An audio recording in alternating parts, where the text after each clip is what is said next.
¿Nos hemos parado a pensar alguna vez cómo ve el mundo una máquina? ¿O cómo se pasa de tenerle un miedo tremendo a la inteligencia artificial a confiar en ella para conducir un coche?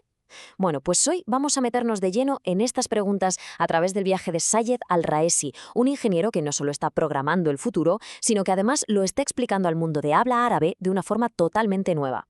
Para entender bien su historia, la hemos dividido en 5 partes. Primero, vamos a ver la chispa, el origen de todo. Luego nos asomaremos a través de la lente con la que una IA mira el mundo.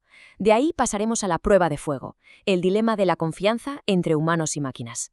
Analizaremos también el gran cambio que supone para nuestros trabajos. Y para terminar, veremos la misión que lo mueve a hacer todo lo que hace.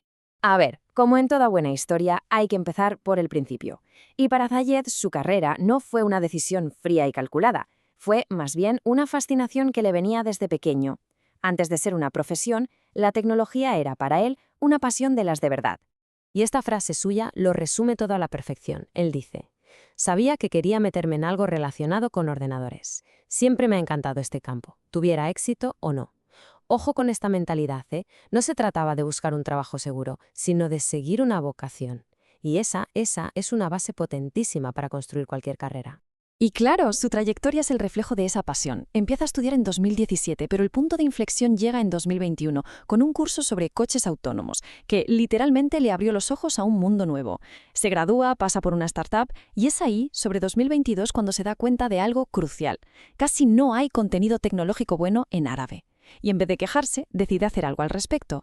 Y es que ese curso de coches autónomos es la pieza clave de todo, porque nos lleva directos a uno de los conceptos más alucinantes de la IA, la visión por ordenador.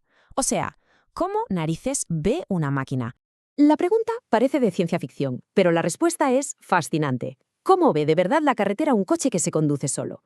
Aquí no hay magia, olvidémonos de eso. Lo que hay es un proceso lógico, brillante y que, cuando lo desglosamos, es sorprendentemente, digamos que sencillo de entender. A ver, vamos a ver cómo funciona esto, que es muy interesante. Son 5 pasos muy claros. Primero, lo obvio, la cámara del coche hace una foto. Segundo, esa imagen se simplifica, se pasa a blanco y negro. Y ahora, atentos que viene el paso crucial, el tercero. Esa imagen en blanco y negro se convierte en una tabla gigante de ceros y unos. La IA no ve una foto, ve números. A partir de ahí, cuarto paso, compara esos patrones de números con millones de imágenes que tiene de entrenamiento para saber qué es cada cosa. Y finalmente, el quinto paso, una vez que ha reconocido lo que hay, pues toma una decisión. Frenar, girar, acelerar, pura lógica, cero magia. Pero claro, el aprendizaje no siempre es tan académico, ¿verdad? Durante ese mismo curso, un fallo de software le borró el portátil entero. Perdió todos sus proyectos. ¿Y el resultado? Pues un aprobado justito, una C. La elección fue dolorosa, pero vamos, seguro que no se lo olvidó en la vida. Haz siempre una copia de seguridad. Una lección muy humana en un mundo súper tecnológico. Y todo esto nos lleva de cabeza al gran debate, al meollo de la cuestión hoy en día. El miedo, la confianza y la cruda realidad de que tanto las personas como las máquinas nos equivocamos. Seamos sinceros, los humanos cometemos errores por cansancio, por distracciones, por un mal cálculo. La IA, por su lado, también comete errores, pero son distintos. Un sensor que falla, datos de entrenamiento malos, o el famoso caso de un coche que confundió un camión blanco con el cielo brillante. O sea que al final ninguno es perfecto. La gran diferencia es cómo falla cada uno.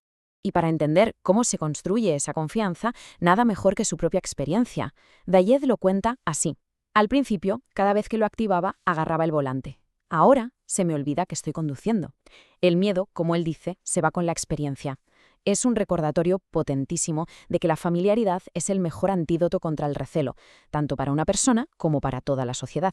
Y claro, de la confianza pasamos al miedo. Y el miedo número 1, el que está en la mente de todos, es ¿qué va a pasar con nuestro trabajo? Para responder a esto, echar un vistazo a la historia es clave. Ojo con esta idea porque es un cambio de paradigma total. La nueva definición de analfabetismo ya no es no saber leer o escribir, sino no ser capaz de manejar las tecnologías de inteligencia artificial. Esto literalmente cambia por completo las reglas del juego sobre qué habilidades son esenciales para el futuro. Pero es que este miedo no es nuevo, para nada. Los miedos de la revolución industrial eran prácticamente los mismos que los de ahora. ¿Y cuál fue la realidad entonces? Pues que sí, algunos trabajos desaparecieron, pero se crearon otros que nadie se imaginaba, como programador o, mucho más reciente, creador de contenido. El impacto de la IA seguirá ese mismo patrón. Sí, claro que automatizará tareas, eso es innegable. Pero lo más importante es que va a crear profesiones que ahora mismo es que ni se nos pasan por la cabeza. Vale, entonces, ante este panorama, ¿qué se puede hacer? ¿Cómo nos preparamos? Zaed da un consejo que es oro puro basado en su propia experiencia. Empezar en una startup. Dice que un año ahí metido, aprendiendo a toda velocidad, puede equivaler a 3 años en una gran empresa. Por la agilidad, por la responsabilidad, se aprende muchísimo más rápido.